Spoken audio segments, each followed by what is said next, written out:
6 years ago, the night air had been a thief, stealing the breath from Cara Allen's lungs. It was a memory that lived not in her mind, but in her bones. She had run, her bare feet slapping against the merciless pavement of a deserted street. The designer dress she'd been so proud of now torn and sullied. A chemical haze clouded her thoughts, her body a puppet whose strings were being cut one by one. She collapsed against a cold brick wall, a single, desperate plea whispering past her lips. "Help me," but the only answer was the hollow echo of the city. The street dissolved into the blinding glare of the Allen family's ground floor. There, under the cold light of a crystal chandelier, her fate was sealed. Her half-sister, Lana, stood with a triumphant sneer, her voice a venomous dart. "Look at her, stumbling in at dawn, smelling of cheap liquor and cheaper decisions. You're knocked up, aren't you, Cara? Finally brought your gutter habits into this house." Cara swayed, her hand instinctively flying to her flat stomach. A silent, terrified confirmation. Her mother, a woman who valued appearances above all else, stared at her with a disgust that was sharper than any blade. "You have shamed us. You are no daughter of mine." She pointed a perfectly manicured finger toward the door. "Get out, you are banished from this family. Never show your face here again." Heartbreak was a physical force, a brutal blow that buckled her knees. Cast out, disgraced, and utterly alone, Cara cradled her belly as the heavy oak door slammed shut behind her, the sound of final, unforgiving judgment. In that moment of absolute desolation, a flicker of defiance ignited within her. "I will protect you," she vowed to the nascent life inside. A promise made to the void, always. The memory faded, replaced by the sterile white of a hospital delivery room. The agony of that night had been eclipsed by a new, all-consuming pain. Hours of grueling labor had pushed her to the edge of consciousness. One more push, Cara, a nurse urged, her voice a lifeline in a sea of exhaustion. With a final, guttural cry, she gave everything she had left. A baby's wail filled the room, sharp and miraculous. Cara sobbed in relief, her body trembling. "Congratulations, it's a healthy boy," the doctor announced, his brow furrowed as he continued to work. "Hold on, there's another one right behind him." Cara's exhaustion vanished, replaced by sheer shock.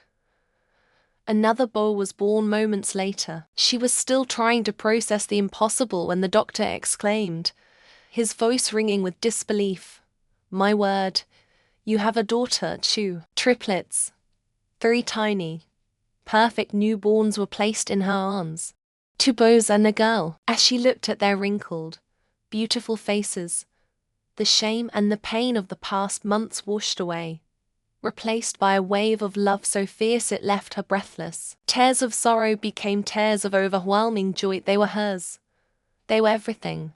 In the present day, 6 years later, that love was the only currency Cara had. It paid for the cramped apartment, the second-hand clothes, and the endless worrying that lined her face. While wiping down tables at the small cafe where she worked, she'd overhear snippets of gossip about Heen City's elite, the world she'd been violently ejected from. The name that came up most often was Greg Baker, the enigmatic CEO of the formidable Baker Corporation. A man, the whispers said, who was as powerful as he was cold, utterly uninterested in women, a fact that drove the city's socialites to distraction. The name meant nothing to her, just another phantom from a life that was no longer hers.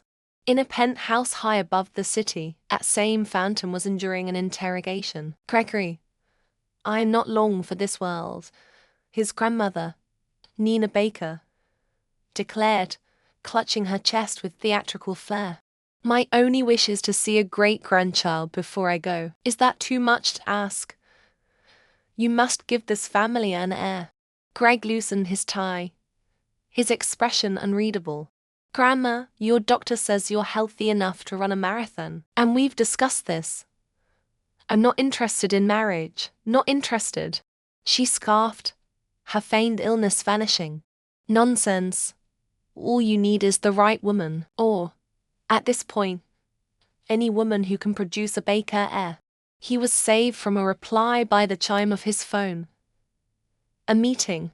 He helped his grandmother up, steering her toward the exit. We'll continue this later, he said, his tone one of polite dismissal. As they stepped out onto the bustling street, the city's chaos swirled around them. It was then that a small blur of motion broke from the crowd. A little boy no older than 5 or 6, with determined eyes and a familiar set to his jaw, ran straight toward Greg, skidding to a halt before him. He tilted his head back, his expression one of absolute certainty, and his clear, childish voice rang out, cutting through the noise. "Daddy," Greg Baker froze. The word hit him like a physical impact, short-circuiting every thought in his brain. He stared down at the child, a boy he had never seen before, and was rendered utterly silent. Nina, however, gasped, her eyes lighting up with an almost manic glee. "Did you hear that? Gregory, he called you Daddy." She crouched down, her sharp eyes scrutinizing the boy's face. The resemblance was faint but unmistakable. She saw it in the shape of his eyes, the stubborn chin. This was no accident. This was providence. She grabbed Greg's arm, her grip like iron. "Don't just stand there. We are taking this child for a paternity test. Immediately." A young woman with panic in her eyes, Kara finally pushed through the crowd. "Harry, I am so sorry, sir. He got away from me." But Nina was already in motion, sweeping the bewildered Harry along with a force that defied protest. Stunned and confused, Greg found himself following, his mind a complete blank. Hours later, the result flashed on a monitor in a private clinic, stark and irrefutable. Paternity probability 99.99%. The clinical fun seemed to mock him. He was a father. The reality of it was indigestible. As Greg stared at the screen, a fractured memory surfaced from the depths of his mind, a hazy, 6-year-old recollection of a darkened hotel suite, the scent of jasmine, and the soft, desperate cry of a woman whose face he couldn't quite recall. A woman he had been told was a corporate gift, arranged and forgotten. But now, that forgotten night had a name. It had a son. And suddenly, nothing in his perfectly controlled world made any sense at all. The frantic pulse in Kara Allen's ears nearly drowned out the clatter of cutlery and the murmur of evening diners at the Blue Dream Bay. "Harry! Harry!" Her voice was a strained whisper, eyes darting between tables, a cold dread calling in her gut. Her 6-year-old son had a knack for vanishing, a tiny explorer in a world of looming dangers. Then she saw him. He was standing before a man seated at a corner table, a man whose tailored suit probably cost more than her rent for the next decade. Harry pointed a small, confident finger. "Daddy!" Mortification washed over Kara in a hot wave. She rushed forward, grabbing her son's shoulder. "Harry, no. I'm so sorry, sir." He gets confused. The man, Greg Baker, didn't even look up from his tablet, his expression a mask of indifference. But his associate shifted uncomfortably. Kara pulled Harry back, her cheeks burning. "We don't call strangers Daddy, honey. You know that." Before she could escape, a syrupy, malicious voice cut through the air. Well, if it isn't my dear half-sister, slumming it with her little mistake, Lana, draped in a cream-colored Chanel dress, glided toward them. She deliberately stumbled, sloshing her red wine directly onto Kara's worn apron and, more importantly, her own dress. "Oh, you clumsy oaf. Look what you've done." "This is haute couture." Kara froze, a wine soaking through to a cheap uniform. "I didn't." "Don't lie," Lana sneered, her eyes glittering. "You probably did it on purpose. Jealous that I can afford beauty while you're stuck like this. She glanced at Harry with disdain. That dress costs $10,000. You owe me. Though how charity case like you could ever pay is beyond me. From his corner table, Greg Baker finally looked up. His gaze, sharp and analytical, swept over the scene. He saw Lana's calculated cruelty, Harry's frightened face, and then Kara. A jolt, faint but distinct, went through him. He knew her. A fragmented memory from 6 years ago, a dimly lit hotel bar. A woman with haunted, beautiful eyes. A night shrouded in a fog he could never quite penetrate. And the boy's features were a startling echo of his own. Lana, sensing the shift in the room's attention, caught Greg's eye. She saw the flicker of recognition. The way his gaze moved from Kara to Harry. The resemblance was undeniable. A venomous, brilliant plan instantly bloomed in her mind. She could spin this. She could take the boy, present him as a connection to this powerful man, and leave Kara with nothing. Kara, unable to bear the public humiliation, grabbed Harry and her other two children, Annie and Joe, and fled the restaurant. Lana's loved to chasing them out into the humid night. The sanctuary of her dilapidated apartment offered little comfort. The air was thick with the scent of damp and despair. Just as she was calming the children, a loud, violent banging rattled the door. It burst open to reveal Zoe, her landlady, flanked by two thuggish men. "Rent's 3 months late, Alan," Zoe boomed, her eyes scanning the squalor with contempt. "Time's up. You and your brats out now." Annie, her tiny face pale with fear, tugged on Kara's pants. "Mummy, are we going to sleep on the street?" The question shattered what little composure Kara had left. She knelt, hugging her children tight, her heart breaking. "No, baby, never." But it was a promise she had no idea how to keep. "Get your trash and go," one of the thugs grunted, taking a menacing step forward. Suddenly, the doorway was blocked by a formidable presence. Greg Baker stood there, his expression colder than ice. He didn't raise his voice. He didn't have to. "She's not going anywhere." Zoe scoffed. "And who are you?" "The new owner of this building," Greg stated flatly, producing a set of documents from a leather briefcase held by his assistant. "You're trespassing. Get out." He gave a curt nod, and his security team, materializing as if from the shadows, swiftly and silently ejected Zoe and her goons. The silence they left behind was deafening. Kara stared at him, bewildered and terrified. This was no rescue. The look in his eyes was predatory. "My children," she began, her voice trembling, "will be coming with me," he finished, his tone leaving no room for argument. His men began gently but firmly gathering the stunned triplets. "They will have the best of everything. Nannies, tutors, a home. You can't just take them." Kara cried, scrambling to her feet. His gaze pinned her to the spot. "I can. Or you can come, too." He slid a thick contract onto her rickety table. "You have two options. 1. You leave, lose this apartment, and I ensure you never see your children again. 2. You sign this. You will live in my mansion as a live-in maid. You will work for me, and in exchange, you can remain with your children. Choose." Trapped, with the terrified faces of her children as her only motivation, Kara snatched the pen. She didn't read the draconian terms or the astronomical penalty for quitting. Her hand shook as she signed her name, sealing her fate. She had traded her freedom for their survival. The transition was dizzyingly swift. One moment she was in a crumbling apartment. The next she was on her hands and knees in a modern palace. Dressed in a simple, grey maid's uniform, Kara scrubbed an endless expanse of gleaming white marble floor with a small, damp towel. Every muscle screamed in protest, exhaustion, a physical weight on her shoulders. Craig watched her from a second-floor landing, a glass of scotch in his hand. "The windows in the west wing are next," He called down, his voice echoing in the cavernous space. And when you're done with that, polish the silver.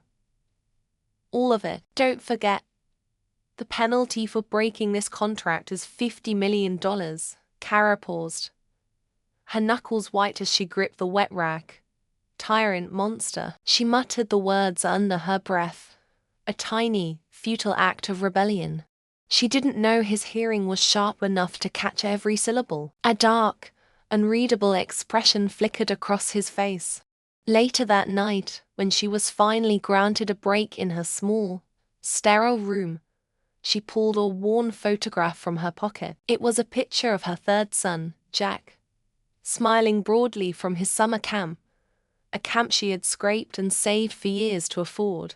A wave of longing and worrying washed over her. He was safe. For now. Unaware of the gilded cage that had closed around his family. You miss him. She jumped, spinning around. Greg stood in her doorway, his presence filling the small room. He gestured toward the photo. You have other children. His question wasn't one of simple curiosity. It was an interrogation. His eyes sharp, analytical, sensing a hidden piece of a puzzle he was determined to solve. He was looking for a secret, another vulnerability he could control. The humid air in the natatorium clung to Kara's skin like a second, unwelcome layer. Light from the glass ceiling shattered across the turquoise water of the indoor pool, the ripples looking like 1,000 broken mirrors. She had been sent to polish the chrome fixtures, a menial task meant to keep her out of sight. But they had found her anyway. Lana, her half-sister, stood at the center of a small clique of household staff, her arms crossed with an air of smug authority. Having secured a junior administrative position under Greg, she now lauded her proximity to power over everyone, especially Kara. Look at her. One of the maids sneered, her voice echoing in the cavernous space. Pretending to work. We all know what you're really doing, Kara. Trying to catch Mr. Baker's eye. Kara's head snapped up, a damp cloth clutched in her hand. I'm just doing my job. Your job? Lana laughed. A sharp, unpleasant sound. Your job is to remember your place. You're a maid. He's Greg Baker. Do you really think a man like that would look twice at a disgraced woman with 3 illegitimate children? The words were acid, burning through the fragile composure Kara had fought so hard to maintain.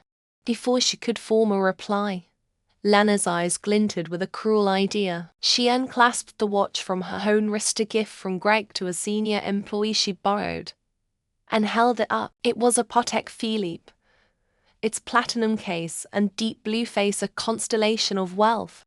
Mr. Baker values loyalty above all, Lana declared, her voice ringing with false righteousness. And you, Kara, are a threat. You distract him. With a flick of her wrist, she sent the watch sailing through the air. It hit the water with a soft clink, disappearing into the deep end, its shimmer swallowed by the blue. Go get it, Lana commanded. Prove your dedication. The other maid snickered, circling closer. Kara's heart hammered against her ribs. She stared at the spot where the watch had vanished, a cold dread washing over her. I can't, she stammered, her voice barely a whisper. I can't swim. Lana's smile widened into a predatory grin. Oh, that's a shame. Excuses won't get you far here. She gestured to the 2 maids flanking her. Help her. Panic seized Kara. No, please. I'm telling the truth. Her pleas were ignored. Rough hands grabbed her arms. They dragged her to the edge of the pool, her sneakers skidding on the slick tiles. Lana stood over her, a queen pronouncing sentence. You should have stayed in the gutter where you belong. A violent shove was all it took. The world tilted blue water, white ceiling, mocking faces, and then the cold enveloped her. The shock stole the air from her lungs. Water flooded her nose and mouth as she flailed, her limbs heavy and useless. The pressure in her chest built into an unbearable agony. Above the surface, she could hear Lana's voice, distorted and terrifying. See, worthless, drowning in your own failure. No one will even miss you. Kara's struggles weakened, her vision blurred, dark spots blooming at the edges. My children, was her last coherent thought as her body went limp, drifting down into the silent, suffocating depths. Just then, the doors to the natatorium slammed open. Greg Baker stood there, drawn by the commotion. His eyes scanned the scene, the smirking staff, Lana's triumphant posture, and then the horrifying stillness in the water. He saw a pale face, framed by dark, floating hair, just beneath the surface. Kara. There was no thought, only a primal roar of fury and fear. He kicked off his shoes and dove in, the expensive fabric of his suit instantly waterlogged. The cold was a distant shock as he propelled himself downward, his entire focus on the lifeless form below. He wrapped an arm around her waist, pulling her upward, breaking the surface with a desperate gasp. He hauled her onto the poolside, cradling her head. Her face was ashen, her lips blue. Kara, breathe. Damn it.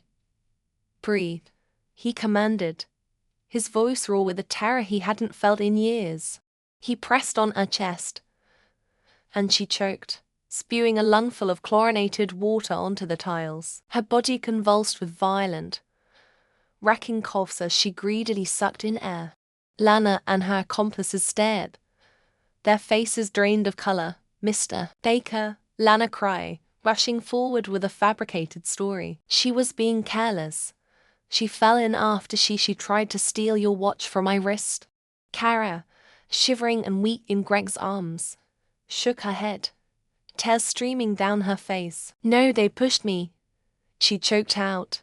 She threw it in. She made me. Greg's gaze, hard as granite, shifted from Kara's terrified face to Lana's panicked one.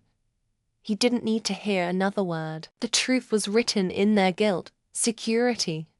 He barked into his phone, his voice a low, lethal growl.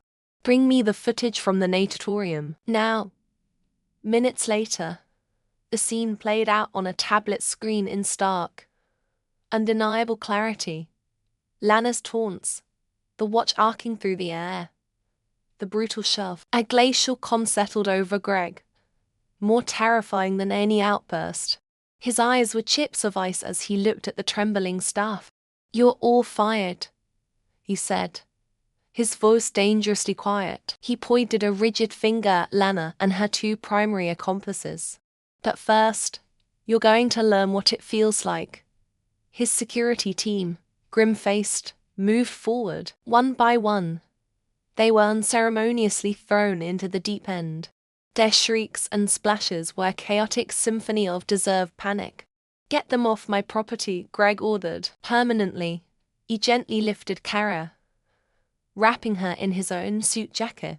He carried her to the warmth and safety of his study, sitting her down on a plush leather sofa before a roaring fire. Wrapped in a thick blanket, a mug of hot tea in her trembling hands, she finally felt the dam of her composure break.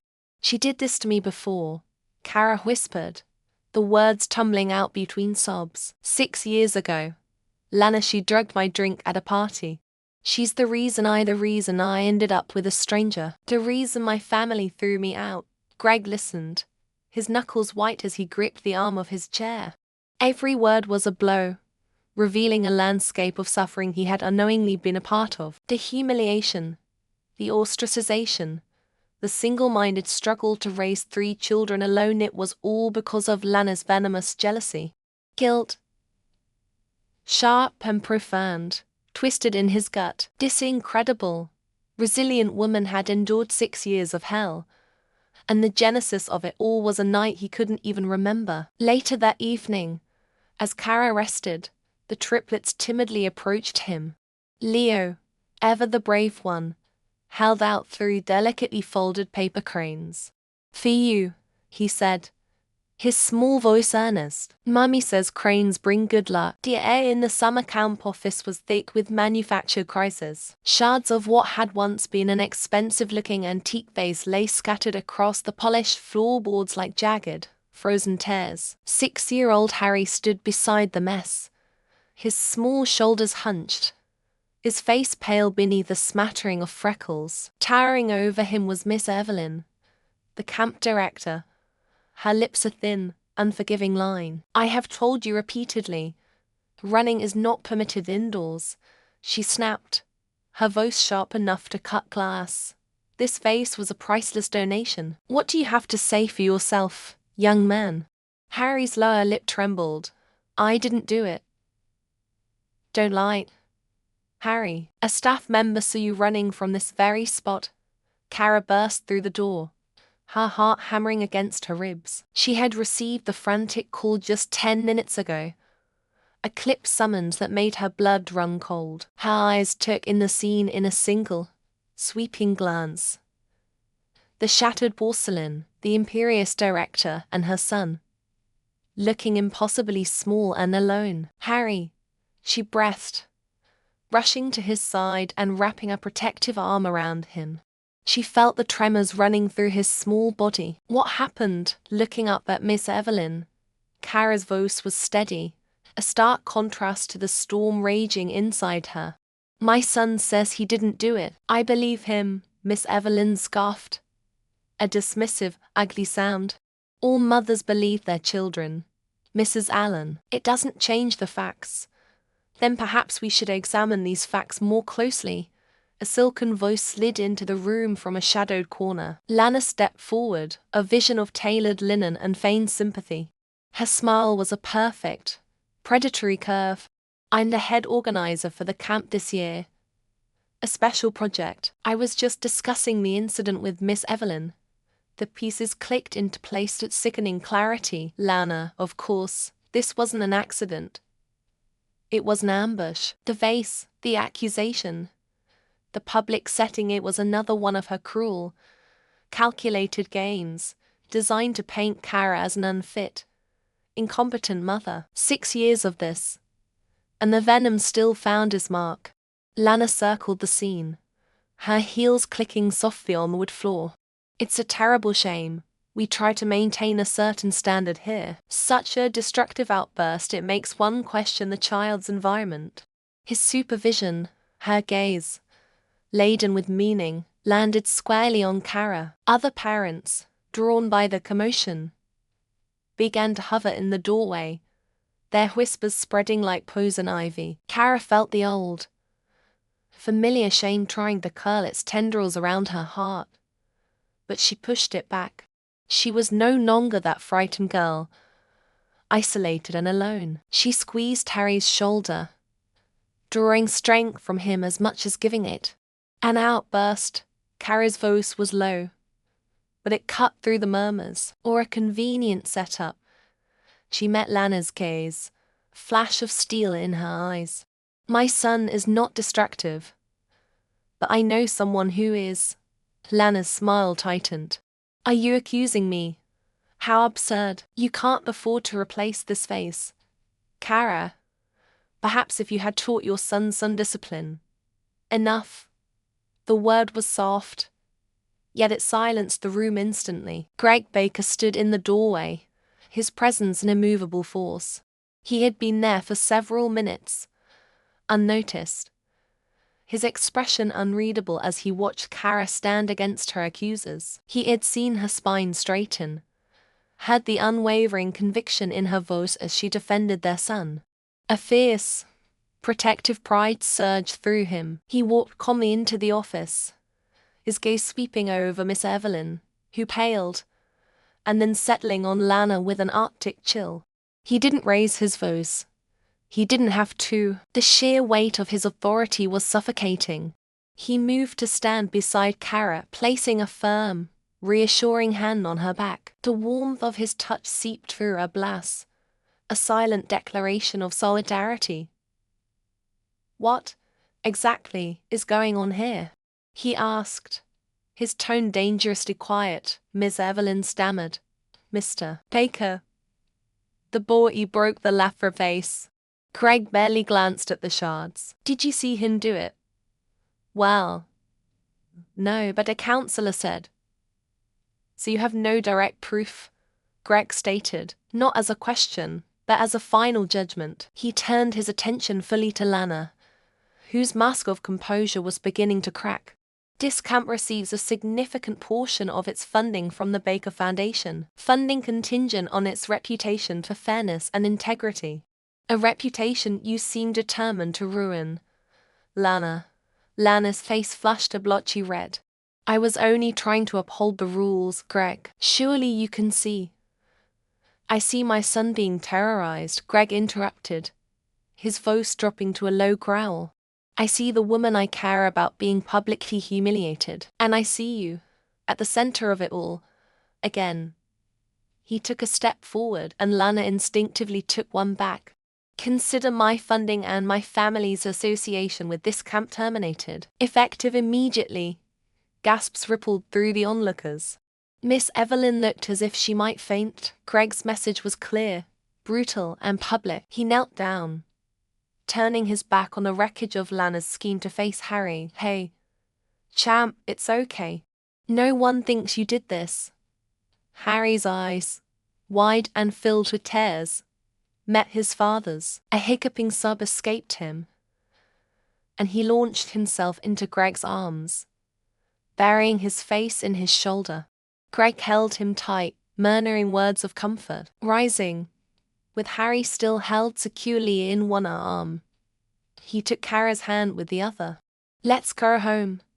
He led them from the office, parting the crowd of onlookers like a ship through water. Lana was left standing alone amidst the shattered porcelain, her face a mask of pure, impotent fury. Her plan hadn't just failed, it had backfired spectacularly, cementing the very bond she had sought to destroy. Outside, under the shade of a large oak tree, Greg finally set Harry down. He kept a steadying hand on Kara's arm, feeling the last of her tremors subside. The afternoon sun filtered through the leaves, dappling the ground in soft light.